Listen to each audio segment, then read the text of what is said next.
السلام علیکم ورحمۃ اللہ۔ امید ہے آپ سب خیریت سے ہوں گے۔ یہ ہے کلاس 6 کی اردو کتاب اور سبق نمبر 5، احسان کا بدلہ احسان۔ یہ ایک مختصر سی کہانی ہے۔ اس کہانی میں ہوتا یوں ہے کہ عادل آباد کے شہر میں ایک بڑا دولت مند دکاندار تھا۔ دور دراز کے علاقوں سے، دور دراز کے ملکوں سے اس کا کاروبار تھا، اور اس نے ایک عرب سے ایک عربی گھوڑا خریدا تھا۔ ایک دن ہوا یوں کہ وہ اپنی تجارت کی غرض سے کہیں جا رہا تھا گھوڑے پر سوار ہو کر، کہ بے خیالی میں وہ دور اس جنگل میں جا نکلا۔ وہ اپنے ہی دھن میں جا رہا تھا کہ اچانک سے 5-6 ڈاکوؤں نے اس پر پیچھے سے حملہ کر دیا۔ اس نے ان کے کچھ وار تو کھا لی دیے، یعنی مقابلہ کرنے کی کوشش کی، لیکن ڈاکو زدہ تھے، تو اس نے مناسب سمجھا کہ بہتر ہے کہ یہاں سے رفو چکر ہو جائیں۔ تو اس نے اپنے گھوڑے کو، اس کی لگام کھینچی، اپنے گھر کی طرف اسے پھیرا اور وہاں سے بھاگا۔ تو اس کے گھوڑے نے بہت زور لگایا، اتنا زور لگا کہ یہاں تک کہ وہ ڈاکوؤں سے دور نکلا اور اسے اپنے گھر پہنچا دیا اور اپنے مالک کی جان بچائی۔ لیکن اس جان بچانے کے عمل میں گھوڑا خود اپنی جان سے گیا، یعنی اس نے اتنا زور لگایا کہ اس کی ٹانگیں بیکار ہو گئی اور وہ اپاہج سا ہو کر رہ گیا، یعنی اب وہ کسی کام کا نہیں رہا۔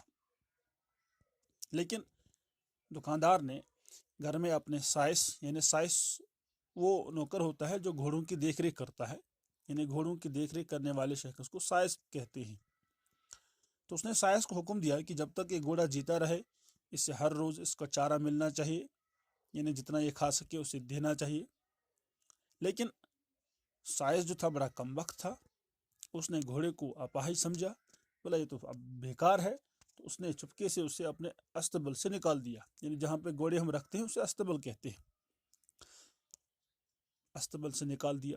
اب گھوڑا بیچارہ اندھا بھی ہو گیا تھا، وہ صحیح طرح سے چل بھی نہیں پاتا تھا۔ تو وہ بیچارہ نکلا استبل سے، رات بھر بھوکا رہا، بارش تھی، سردی تھی، باہر کھڑا رہا۔ لیکن صبح جب ہوئی تو ایسے ویسے کر کے وہاں سے چلا گیا۔ اس عادل آباد کے شہر میں ایک مسجد تھی اور ایک بڑا مندر تھا۔ مسجد اور مندر کے درمیان میں ایک ایسا گھر انہوں نے بنا کے رکھا تھا، ایک ایسا کمرہ رکھا تھا جہاں پہ گھنٹی وغیرہ لگی تھی، اس سے رسی بندھی تھی۔ جب بھی کسی شہر میں کسی مظلوم پر ظلم کیا جاتا تھا تو وہ اپنی فریاد سنانے کے لیے اس گھر میں جاتا تھا، وہاں رسی کھینچ کر اس گھنٹی کو بجا دیتا تھا۔ مسجد اور مندر میں جو لوگ ہوا کرتے تھے وہ وہاں سے نکل کر، گھنٹی کی آواز سن کر نکل کر وہاں جاتے تھے اور مظلوم کی فریاد سن کر اس کی مطلب وہ جو اس کے ساتھ ظلم ہوتا تھا اس کے بارے میں پھر وہ تحقیقات کرتے تھے۔ پھر تحقیقات کرنے کے بعد اسے انصاف دلوانے کی کوشش کرتے تھے۔ تو گھوڑا جو کہ اندھا تھا، چلتے چلتے گھوڑا ہر چیز پہ اپنا منہ لگاتا تھا، اسے کھانے کی چیز سمجھتا تھا۔ تو کرتے کرتے اتفاق سے اسی گھر کے پاس پہنچا تھا۔ اس وقت تقریباً صبح کا ٹائم تھا، مسجد میں بھی لوگ تھے، مندر میں بھی لوگ تھے۔ تو چونکہ اس کمرے کے دروازے پہ کوئی تھا نہیں، دروازہ کھلا ہی تھا، تو گھوڑا بلا جھجک اندر جا کے پہنچا۔ چونکہ گھوڑا ہر کسی چیز پہ منہ مارتا تھا، کیونکہ اسے لگتا تھا شاید کوئی کھانے کی چیز ہے، تو اچانک سے وہ رسی جو اس گھنٹی کے ساتھ بندھی تھی وہ گھوڑے کے منہ میں آ گئی۔ گھوڑے نے کھانے کی چیز سمجھ کر اسے کھینچا، رسی جب کھینچ گئی تو اس سے گھنٹی بجی، گھنٹی کی آواز سنتے ہی جو مندر میں لوگ تھے، جو مسجد میں لوگ تھے، وہ فوراً اس گھر کی طرف نکل پڑے۔ انہیں لگا شاید کوئی مظلوم ہے جس کے ساتھ ظلم ہوا ہے، تو اس کو فریاد سنانے آیا ہے۔ تو جب وہ وہاں پہنچے تو ایک گھوڑے کو دیکھا، تو جب انہوں نے دریافت کیا، معلوم کیا کہ یہ گھوڑا کس کا ہے، تو بات نکل آئی کہ یہ فلاں تاجر کی ہے، فلاں جو تاجر ہے اس کا گھوڑا ہے۔ اور جب انہوں نے دریافت کیا تو یہ پتہ چلا انہیں کہ گھوڑے نے جب اپنے مالک کی جان بچائی تھی، تو اس جان بچانے کے عمل میں گھوڑے نے اتنا زور لگایا تھا کہ یہ بیکار ہو گیا تھا، اور پھر اس کے مالک نے اسے اپنے گھر سے، اپنے استبل سے نکال دیا اور اس کے ساتھ ظلم کیا ہے۔ تو وہاں جو سارے 5 جمع ہوئے تھے، انہوں نے اس تاجر کو بلایا، اور تاجر کے سامنے جب گھوڑے کی جو ساری وہ داستان سنائی گئی، تو وہ جو تاجر تھا وہ بڑا شرمندہ ہو گیا، اور پنچوں نے یہ فیصلہ دیا کہ گھوڑے کے ساتھ بھی احسان کا معاملہ ہونا چاہیے، یعنی جو اس نے جو احسان اپنے مالک کے ساتھ کیا تھا، اس احسان کا اب اسے بدلہ ملنا چاہیے۔ اس وقت گھوڑے نے اپنی جان کی پرواہ کیے بغیر اپنے مالک کی جان بچائی، اور اب چونکہ یہ بیکار ہو گیا ہے، کسی کام کا نہیں رہا ہے، اور اب اس کو ضرورت ہے کہ اس کی دیکھ ریکھ کی جائے، اسے چارہ ملے، تو اس وقت اس کے ساتھ احسان ہونا چاہیے۔ تو بہرحال اس کہانی کا جو مدعا ہے وہ یہی ہے کہ احسان کا بدلہ احسان ہی ہوتا ہے۔ جب کوئی کسی سے کوئی کرم کا معاملہ فرماتا ہے، احسان کا معاملہ فرماتا ہے، تو اس کے بدلے میں بھی اس کا بدلہ بھی احسان سے ہی چکانا چاہیے۔